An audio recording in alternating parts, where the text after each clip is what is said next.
I improved from 30 to 160 in less than 1 year. कैसे? I will be sharing that in this video.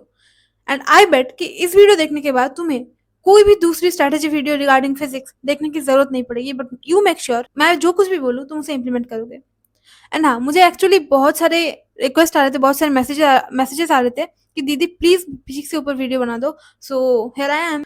By the way, ये video मैं अपने exam के बीच में बना रही हूँ, बस 2 दिन का छुट्टी मिला है बीच में, and I thought why not to make it.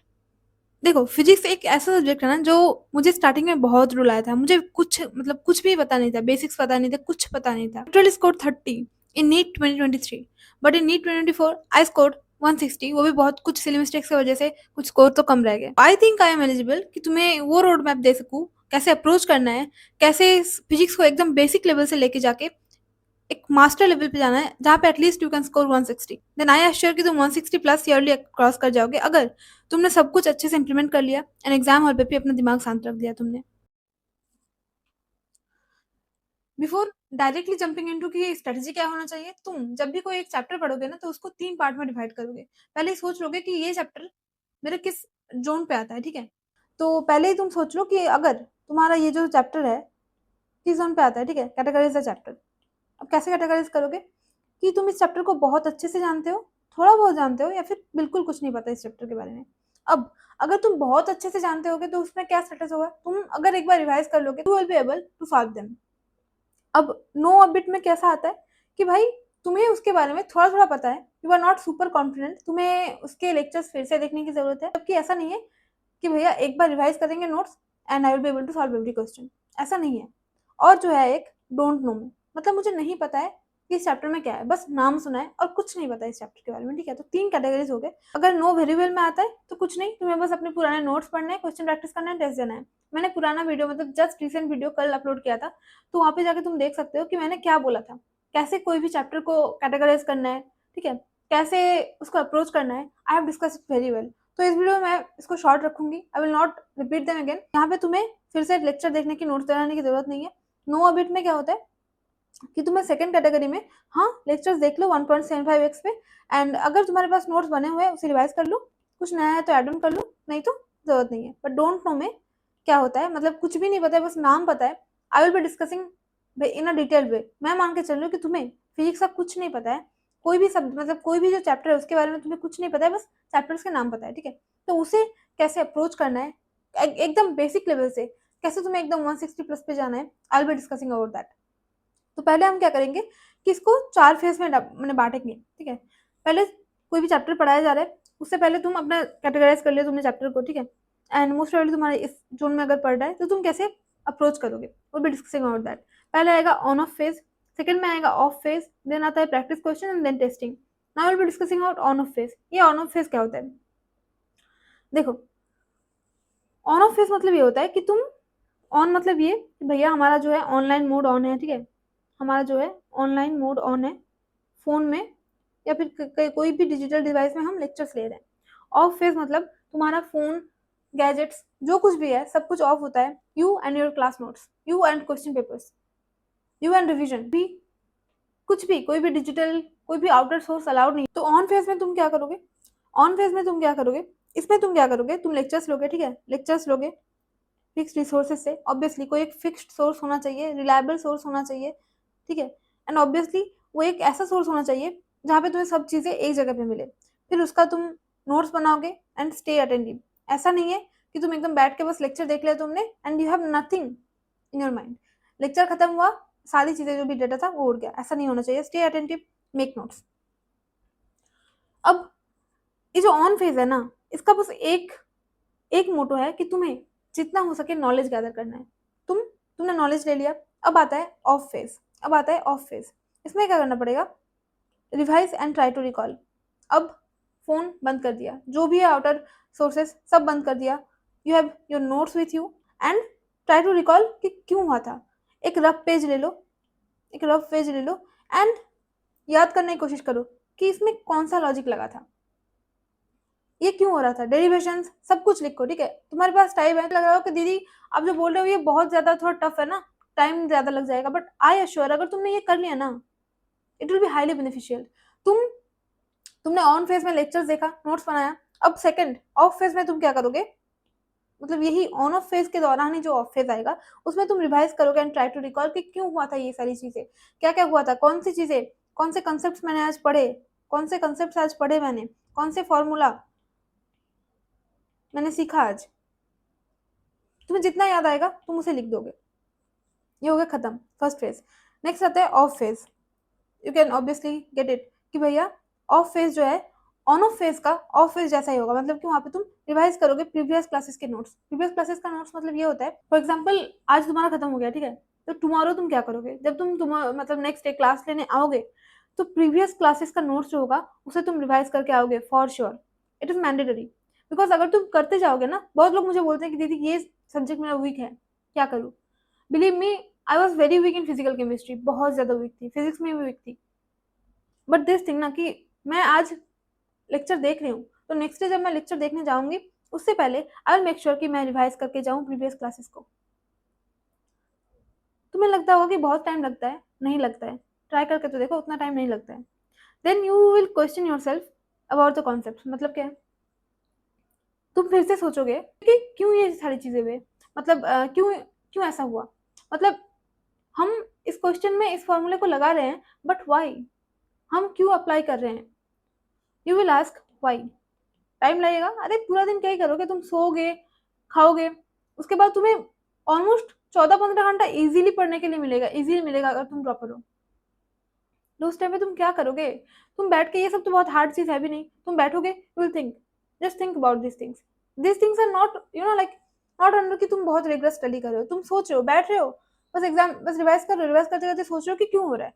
And if you start asking why ना, कि क्यों हो रहा है, अब इसको अप्रोच कैसे करना है, क्या इसका दूसरा कोई मेथड हो सकता है, बिलीव मी तुम्हारा कॉन्सेप्ट इतना स्ट्रांग हो जाएगा ना, अगर you encounter a new kind of question then also you will be able to solve that. अगर एटलीस्ट तुम सोच पाओगे, अगर तुम्हारी ये सब कॉन्सेप्चुअल क्राइटेरिया है, ठीक है। Next phase is practice questions. मतलब वहां पे तुम करोगे examples and solve question, because तुमने अभी जस्ट क्वेश्चन अभी जस्ट चैप्टर को पढ़ा है, ठीक है, तो तुम्हें उतना ज्यादा नहीं पता है कि इस चैप्टर में क्या है, तुम्हें बहुत ज्यादा क्वेश्चन से एक्सपोजर नहीं मिला है, तो तुम क्या करोगे, पहले एग्जाम्पल करोगे एंड सॉल्व क्वेश्चन, ताकि you get to know, you get to understand कि भैया कैसे अप्रोच करना है क्वेश्चन को। अगर इस लैंग्वेज मतलब ऐसे क्वेश्चन आएंगे एग्जाम में, इस लैंग्वेज के साथ आएगा कोई क्वेश्चन, तो मुझे उसको कैसे अप्रोच करना है, कैसे वो पैटर्न को जानने के लिए कैसे अप्रोच करना है, उसको जानने के लिए तुम्हें एग्जाम्पल्स एंड सॉल्व क्वेश्चंस करना है। फिर तुम जब करने बैठोगे, तुम कोई डीपीपीस कर रहे हो या फिर फॉर एग्जाम्पल कोई मॉड्यूल कर रहे हो, तो तुम जाओगे basic, then medium, then high.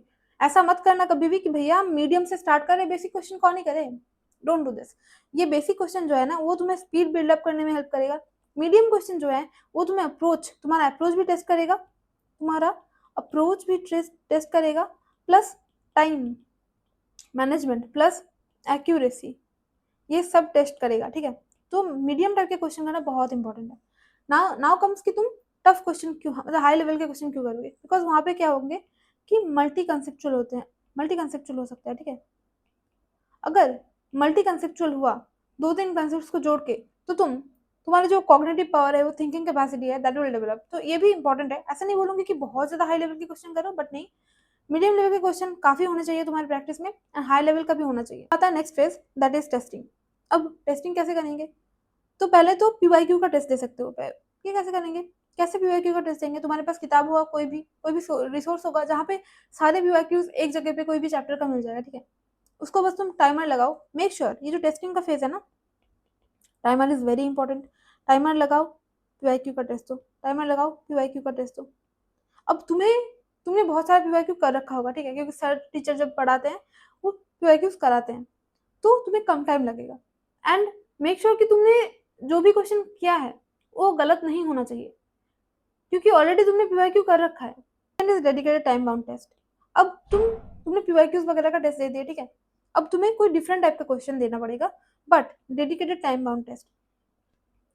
Then उसमें तुम्हें कुछ कुछ नए टाइप के क्वेश्चन मिल सकते हैं, उसको देखो कि उसका अप्रोच कैसा है, बिकॉज इसका भी जो हमारा इसमें भी जो मोटिव है ना, that is learning, learning plus practice.